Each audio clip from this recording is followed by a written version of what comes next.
নমস্কার, দেখছেন top news এট 6। আমি পিউ রয়েছে আপনার সঙ্গে। আর আজ রাজ্য রাজনীতির সবচেয়ে বড় খবর একেবারে শুরুতেই। তৃণমূলী হলেন মানুষ ভূঁইয়া, জার্সি বদলে ফেললেন আজই। যোগ দিলেন তৃণমূল কংগ্রেসে। একই সঙ্গে ধস নামল প্রদেশ কংগ্রেসে। মানুষ ভূঁইয়ার সঙ্গে আজ তৃণমূলে যোগ দিলেন কংগ্রেসের প্রাক্তন পরিষদীয় দলনেতা মোহাম্মদ সোহরাব। জার্সি বদলের আগে পর্যন্ত তিনি প্রদেশ কংগ্রেসের অন্যতম সহ সভাপতির দায়িত্বে ছিলেন। মানুষ সোহরাব ছাড়াও খালেক ইবাদুল্লাহ, অজয় ঘোষ ছাড়াও এক গুচ্ছ নেতা ঘাসফুলে নাম লিখিয়েছেন। দল ছাড়লেন প্রদেশ কংগ্রেসের সাধারণ সম্পাদক কনক দেবনাথও। বুঝতে পারছি না যে এরপরে কি আর পিসিসি থাকলো?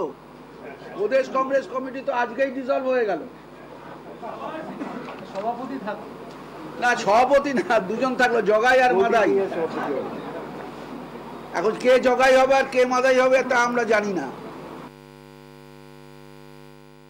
রাজনীতিটা নদীর মতো প্রবাহমান ধারা, পুকুরের মতো বাঁধা জায়গার জল নয়। একটা জায়গায় বসে এটার চিন্তা করার অবকাশ নেই। শুধু একটাই কথা বলবো, প্রতিদ্বন্দ্বিতা থাকে রাজনীতিতে, তার মানে ওটা প্রতিহিংসা নয়। প্রেক্ষাপট, অতীত, বর্তমান, ভবিষ্যৎ নিয়ে রাজনীতিটা হয়।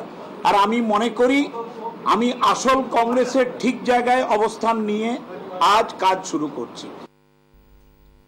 তৃণমূল কংগ্রেসে এখন আসল কংগ্রেস। প্রদেশ কংগ্রেস ভবন এখন ভুতুড়ে বাড়ি। দল ছেড়েই মানুষ ভূঁইয়া নিশানায় কংগ্রেস। অধীর মান্নানকে জগাই মাধাই বলতেও ছাড়লেন না মানুষ ভূঁইয়া। জীবন পেরিয়ে আজকে বিধান ভবনের সামনে দাঁড়িয়ে মনে হচ্ছে ওটা একটা ভুতুড়ে বাড়ি, এবং ওই ভূত দেখে বাংলার সব কংগ্রেস কর্মীরা ছুটে ছুটে পালাচ্ছে।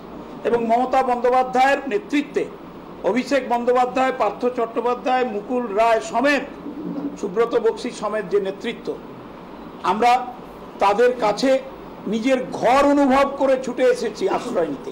এটাই আসল কংগ্রেস, এটাই আসল কংগ্রেস। আমি মাসে 4 বার কমিউনিকেট করতাম। মাঝখানে একটি কালো পাহাড় দাঁড়িয়ে আছেন, তার নাম ডক্টর সিপি যোশী, আর বাংলার 2 জগাই মাধাই। খুব দুর্ভাগ্য কংগ্রেসের। আব্দুল মান্নান এবং অধীর চৌধুরীকে জগাই মাধাই বলে সম্বোধন করেছেন মানুষ ভূঁইয়া। আব্দুল মান্নানও প্রতিক্রিয়া দিয়েছেন। তিনি বলেছেন, যদি সাহস থাকে, যদি হিম্মত থাকে, তাহলে লিখিত জানান মানুষ ভূঁইয়া তিনি কোন দলে, তিনি কংগ্রেস ছেড়ে তৃণমূলে যোগ দিচ্ছেন, এবং কারণটা অবশ্যই লিখিতভাবে সামনে আনুন।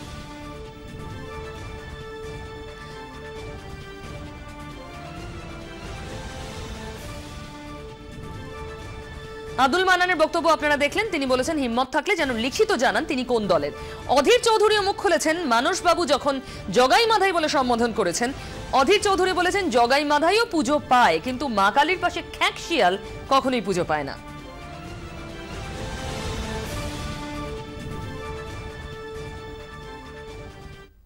কটাক্ষ পাল্টা কটাক্ষ আছে, তবে মানুষ ভূঁইয়ার সদল বলে যাওয়া একটা বড় ধাক্কা কংগ্রেসের কাছে। আরও একটা বড় ধাক্কা, কারণ তৃণমূল এবার টার্গেট করে নিয়েছে মুর্শিদাবাদের কান্দি পুরসভাকে। জোর জল্পনা প্রাক্তন উপপ্রধান সহ 4 জন কয়েকদিনের মধ্যেই যোগ দিতে পারেন শাসক শিবিরে। 4 নেতা ইতিমধ্যে কলকাতার গোপন ডেরায় আশ্রয় নিয়েছেন। গতকালই বহরমপুর পুরসভা দখল করেছে তৃণমূল কংগ্রেস। মুর্শিদাবাদের মোট 7টি পুরসভার মধ্যে 5টি এই মুহূর্তে তৃণমূলের দখলে।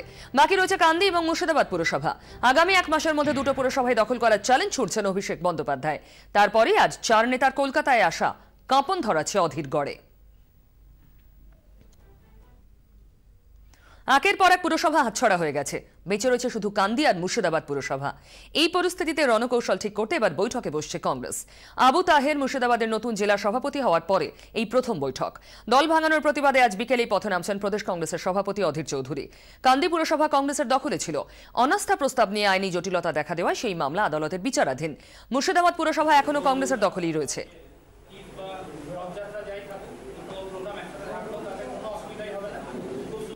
গাইড জোরে দখল করা, তো মমতা ব্যানার্জি যদি মুর্শিদাবাদ দখল করার ইচ্ছা থাকতো তো ভোট করতে পারত। গাইড জোরে দখল না করে ভোট করিয়ে এখানকার সব আসন নিয়ে নিতে পারে, সারা ভারতবর্ষের সব আসন নিয়ে নিতে পারে মমতা ব্যানার্জি। অসুবিধা কি আছে? কিন্তু তার জন্য তো প্রক্রিয়া আছে, নির্বাচন আছে। উনি তো সেই পথে হাঁটছেন না। তাই এইটা স্বৈরতান্ত্রিক পথ অবলম্বন করে তিনি আজকে এই জয় হাসিল করেছেন।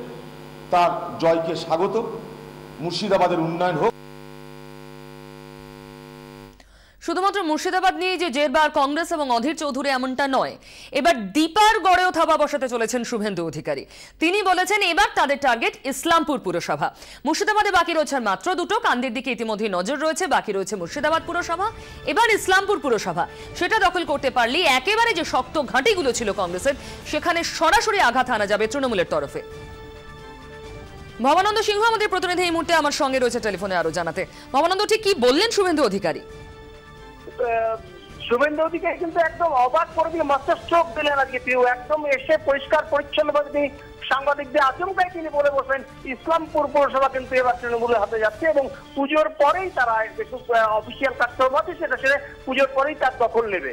এবং যাতে কিন্তু সবাই অবাক হয়ে পড়েছিল সাংবাদিক মহল, সংবাদ মাধ্যমের কর্মীরা, কারণ এটা অসম্ভব বলেই মনে করেছিল তারা যে দীপাদাস মুন্সির ডান হাত কানাইয়ালাল আগরওয়ালা, ইসলামপুরের যিনি পুরসভার যিনি চেয়ারম্যান এবং বিধায়ক, তিনি কি করে যাবেন, তিনি প্রদেশ কংগ্রেস সদস্য, তিনি কি করে যাবেন, এটা অসম্ভব ব্যাপার বলে মনে হচ্ছিল। কিন্তু কানাইয়ালাল আগরওয়ালাকে যাওয়া মাত্র কিন্তু তিনিও সম্মতি প্রকাশ করেছেন, তিনিও প্রকাশ করে বলেছেন সদল বলে তারা যাচ্ছেন তৃণমূল কংগ্রেসের সঙ্গে, যার ফলে ইসলামপুর হাতছাড়া কিন্তু কংগ্রেসের হাতছাড়া হলো এবং একটা বড় ধাক্কা ছিল কংগ্রেস। ভবানন্দ, ধন্যবাদ। সুতরাং ইসলামপুর নিয়েও একটা বড় আশঙ্কার জায়গা তৈরি হলো কংগ্রেসে। এবার পণ্ডিতিয়ার খবর দিয়ে আপনাদের। এই দুর্ঘটনায় মার্সিডিজের চালক এবং আরোহীদের গ্রেফতারিতে পুলিশের ভূমিকা নিয়ে প্রশ্ন উঠছে। আবাসনে হামলায় অভিযুক্তদের গ্রেফতার করাতে তৎপরতা দেখালেও দুর্ঘটনার 1.5 দিন পরেও কেন মার্সিডিজ গাড়ির চালক এবং আরোহীদের ধরতে পারল না পুলিশ? পুলিশের সূত্রে খবর, আরোহীদের চিহ্নিত করা গিয়েছে, পাওয়া গিয়েছে গাড়ি কোন সংস্থায় নথিভুক্ত, সেই সংস্থার নামও। তবুও এখনো কেন ধরা পড়ল না গাড়ির চালক এবং আরোহীরা? আবাসনের হামলার ঘটনায় সিসিটিভি ফুটেজ খতিয়ে রেখে যেমনভাবে গ্রেফতারি হয়েছে, তেমনই প্রকাশ্য রাস্তায় সিসিটিভি ফুটেজ পরীক্ষা করে কেন চালক এবং আরোহীদের ধরছে না পুলিশ? এর পেছনে কি কোনো প্রভাবশালীর হাত রয়েছে? প্রশ্নগুলো উঠেই যাচ্ছে।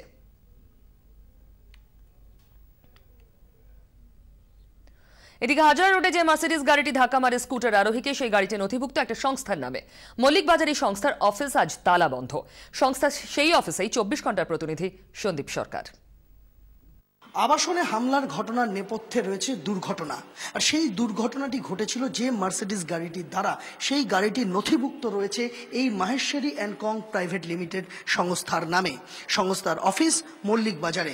মল্লিক বাজারের সংস্থার অফিসে এসে আমরা দেখতে পাচ্ছি যে অফিসের তালা, কেউ নেই, সংস্থার কোনো আধিকারিক বা কর্মীর দেখা নেই। এখনো পর্যন্ত 3 দফায় সংস্থার এই অফিসে হানা দিয়েছে পুলিশ, কিন্তু এখনো পর্যন্ত সংস্থা কর্তৃপক্ষের খোঁজ পাওয়া যায়নি। ওই মার্সিডিজ গাড়িটিতে কারা ছিলেন, কেই বা ড্রাইভ করছিলেন সে সম্পর্কে এখনো কিন্তু যথেষ্ট ধোঁয়াশা রয়েছে। সংস্থা কর্তৃপক্ষকে খুঁজছে পুলিশ। 24 ঘন্টার জন্য ক্যামেরায় অমিত দাসের সঙ্গে সন্দীপ সরকার, কলকাতা। পণ্ডিতিয়া আবাসনে হামলার ঘটনায় আরও 3 জনকে গ্রেফতার করেছে লেক থানার পুলিশ। গতকাল এবং আজ সকালে মোট 8 জন গ্রেফতার হয়। ধৃতদের বিরুদ্ধে হিংসা ছড়ানো, সরকারি সম্পত্তি ভাঙচুর, চুরির মামলাও দেওয়া হয়েছে। ধৃত 8 জনকে আজ আদালতে তোলা হলে সরকারি আইনজীবী বলেন, দুর্ঘটনাকে কেন্দ্র করে একটা অ্যাপার্টমেন্টে তাণ্ডব চালালো 200-250 জন। এটা স্বাভাবিক ঘটনা নয়। এর পেছনে ইন্ধন বা অন্য কোনো উদ্দেশ্য ছিল কিনা তা খতিয়ে দেখার প্রয়োজন রয়েছে। আমাদের প্রতিনিধি এই মুহূর্তে আমার সঙ্গে রয়েছেন সিজার মণ্ডল, কথা বলবো তার সঙ্গে। সিজার, যতটা তৎপরতা এই তাণ্ডব যা করেছিলেন তাদেরকে ধরতে পুলিশ দেখিয়েছে, উল্টো দিকে এতটা তৎপরতা নেই। ইতিমধ্যে প্রশ্ন উঠতে শুরু করেছে, কোনো নির্দিষ্ট কারণ খুঁজে পাওয়া গেল? দেখো, তৎপরতা নেই এটা কিন্তু পুলিশ স্বীকার করছে না। তারা বলছেন যে ইতিমধ্যেই কিন্তু তারা সেই মার্সিডিজের অফিসিয়ালি যারা মালিক, সেই ডায়মন্ড স্ট্রিট বিল্ডিং এর যে অফিস অ্যাড্রেস থেকে শুরু করে তাদের বাড়ি, অর্থাৎ সুদর্শন মাহেশ্বরীর বাড়ি, সব জায়গাতেই কিন্তু তল্লাশি চালানো হয়েছে। ইতিমধ্যে তারা চিহ্নিত করতে পেরেছেন কারা ওই গাড়িতে ছিল। তারা সম্পর্কে সুদর্শন মাহেশ্বরীরই আত্মীয়, এবং যে তরুণী গাড়ি চালাচ্ছিলেন তাকেও চিহ্নিত করা সম্ভব হয়েছে, কিন্তু ঘটনার পর থেকেই তারা ফেরার, এবং সেই কারণেই গোয়েন্দা পুলিশকে, গোয়েন্দা বিভাগকে দায়িত্ব দেওয়া হয়েছে। ট্রাফিক নয়, এতক্ষণ ট্রাফিক গোটা ঘটনার তদন্ত করছিল। এই মুহূর্তে গোয়েন্দা পুলিশ, গোয়েন্দা বিভাগ সেই গোটা বিষয়টা তদন্ত করবে, এবং সেই কারণে পুলিশ কিন্তু এই জায়গা থেকে খুব নিশ্চিতভাবে তারা দাবি করছেন যে তারা যথেষ্ট গুরুত্ব দিয়ে গাড়ির চালক এবং গাড়ি আরোহীদের খুঁজছেন। সিজার, ধন্যবাদ।